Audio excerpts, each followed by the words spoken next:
রিকশা চালাইছি, মানুষের হাতে পায়ে ধরছি টাকা ধার নেওয়ার জন্য।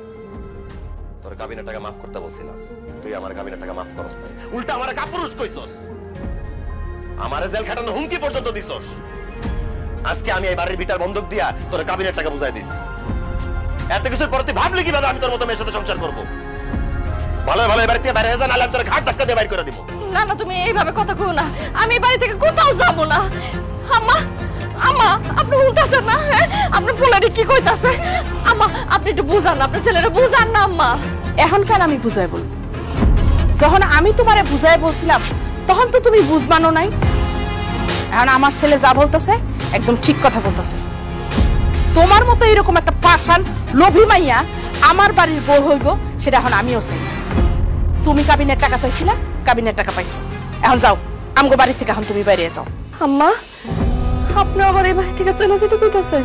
শুধু মা না, আমি আপনার কইতেছি আপনি আমাকে বাড়ি থেকে একদম বাইর হয়ে যান। কারণ আপনার মতো লোভী মহিলার সাথে সংসার করলে আমার ভাইজান কোনোদিনও সুখ শান্তি পাইবো না। জান কইতেছি। না না আশা, এই কথা কইও না। শাহিন, শাহিন বিশ্বাস করো, আমি তোমার খুব ভালো রাখবো, তোমার সুখে রাখবো। তোর মতো মেয়ের সাথে সুখে থাকার কোনো ইচ্ছাই আমার নাই, কারণ তোর চেহারা দেখলে আমার ঘৃণা লাগে। যা বাড়িতে বেরো, যা বেরো, তোর এই চেহারা সারা জীবনের জন্য না দেখি। যা বেরো। আম্মা চলো, আসো। শাহিন